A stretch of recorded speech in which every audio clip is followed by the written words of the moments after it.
The bad lighting, the awkward angles on many Zoom calls means you're probably getting more of a glimpse of your coworkers' lives than you want to.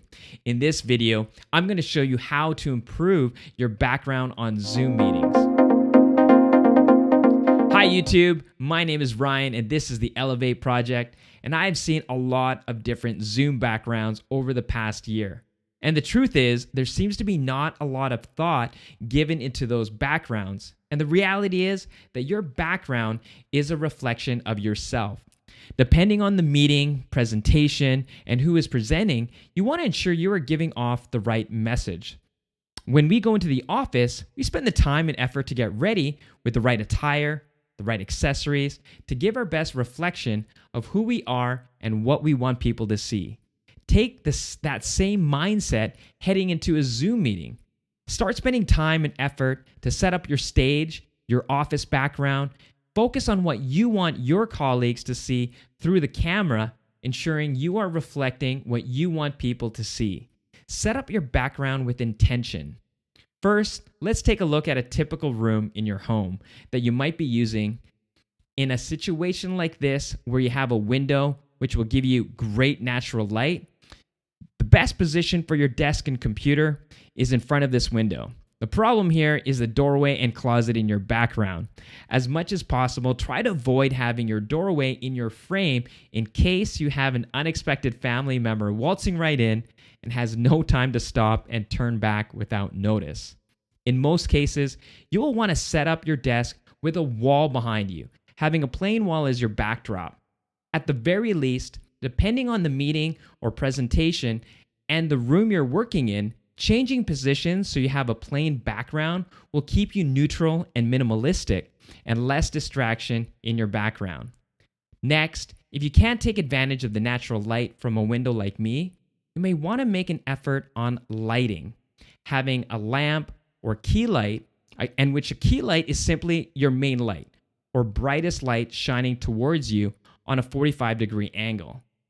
If not, or you can't position a key light in that way, have it right behind your webcam. If you have an extra lamp or two, you can position them like this, where you have a fill light and or backlight in a 3-point lighting setup. A tip, you don't want your second and or third light brighter than your key light. Now, this isn't me giving you a green light to start spending money on a nice key light, softbox lights, or any fancy decor. First, work with what you have and be creative. Over time, just like when you go to the office and buy new clothes to add some personality to your wardrobe, you can slowly start working on investing in your background to be more interesting. Maybe a splash of color, wallpaper or posters, and photos that inspire and motivate you. As you build your decor, maybe start with 2 pictures or photos. Now here's a key tip. If you have pictures or photos that are framed, take off the glass. The glass will give off reflection and wash out. With no reflection, your audience will be able to see your photos or posters more clearly. Something to think about is not to go too overboard and make your background the center stage, having it full of books, awards, and every medal that you have been given since childhood. What happens is your audience will start to pay more attention to your background and will start being a distraction versus focusing on the content of the meeting or presentation. Now, there is some great options in Zoom and other video conferencing platforms with the introduction of virtual backgrounds. Again, it's okay to have some fun and be playful depending on the nature of the meeting and who are attending. For professional meetings and presentations, those backgrounds that show you are at the beach or in space can be distracting because your audience obviously knows you are not at the beach or in outer space. And you might come off that you're not too serious and unprofessional.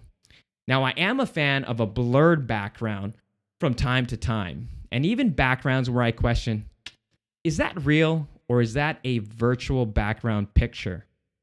But if you don't have a proper green screen, those virtual backgrounds can start blending you in and make you part of the background or make parts of your body start to disappear. For professional or more formal Zoom meetings, I suggest to avoid virtual backgrounds and focus on a more inviting, clean, neat, and organized background that showcases a bit of your personality. Again, I keep going back to the analogy of getting dressed for work, and if you want to set your office, your background, that you want to reflect about you. Now, we didn't think that we would be working from home in this kind of fashion, where we start relying on video conferencing to connect with our teams. Again, work with what you have, and at the very least, try to find a simple plain wall as your background to start, and slowly build up your background or invest in some sort of green screen backdrop to take advantage of really cool, unique, professional pictures as a virtual background.